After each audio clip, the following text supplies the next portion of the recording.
സംസ്ഥാന ചലച്ചിത്രമേളയിൽ ദേശീയഗാനത്തോട് അനാദരവ് കാട്ടിയ സംഭവത്തിലെ അറസ്റ്റുമായി ബന്ധപ്പെട്ട കമലിന്റെ പ്രതികരണമാണ് ബിജെപിയുടെ പ്രതിഷേധത്തിന് കാരണം. കമൽ പ്രതിഷേധക്കാർക്ക് ഒപ്പമാണെന്ന് ആരോപിച്ച് ബിജെപി ജില്ലാ കമ്മിറ്റിയുടെ നേതൃത്വത്തിൽ കൊടുങ്ങല്ലൂരിലെ വീടിന് മുന്നിൽ പ്രതിഷേധം സംഘടിപ്പിച്ചു. ദേശീയഗാനം ആലപിച്ചായിരുന്നു ബിജെപിയുടെ പ്രതിഷേധം. കൊടുങ്ങല്ലൂർ ടൗണിൽ നിന്ന് ആരംഭിച്ച മാർച്ച് കമലിന്റെ വസതിക്ക് മുന്നിൽ പോലീസ് തടഞ്ഞു. തുടർന്ന് പ്രവർത്തകർ റോഡിൽ കുത്തിയിരുന്ന് പ്രതിഷേധിച്ചു. ദേശീയഗാനവുമായി ബന്ധപ്പെട്ട വിവാദത്തിൽ കമൽ മാപ്പ് പറയണമെന്നാണ് ബിജെപിയുടെ ആവശ്യം. ചലച്ചിത്രമേളയുമായി ബന്ധപ്പെട്ട് സുപ്രീം കോടതിയിൽ ഹർജി നൽകിയ കൊടുങ്ങല്ലൂർ ഫിലിം സൊസൈറ്റിക്ക് പിന്നിൽ കമലാണെന്നും ഇതിനെക്കുറിച്ച് അന്വേഷിക്കണമെന്നും ബിജെപി ആവശ്യപ്പെട്ടു.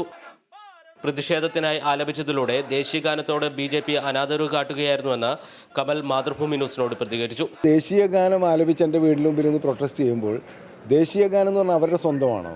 അവർക്ക് ഇഷ്ടമുള്ളിടത്തൊക്കെ ഉപയോഗിക്കാനുള്ളതാണത്. പ്രതിഷേധിക്കാൻ വേണ്ടി ദേശീയഗാനം പാടുന്നു പറയുമ്പോൾ ആരാണ് ദേശീയഗാനത്തെ അവഹേളിക്കുന്നത്? ബിജെപി ജില്ലാ പ്രസിഡന്റ് എ നാഗേഷ്, സംസ്ഥാന സമിതി അംഗം ഷാജുമോൻ വട്ടേക്കാട് തുടങ്ങിയവർ പ്രതിഷേധത്തിന് നേതൃത്വം നൽകി. മാതൃഭൂമി ന്യൂസ്, കൊച്ചി.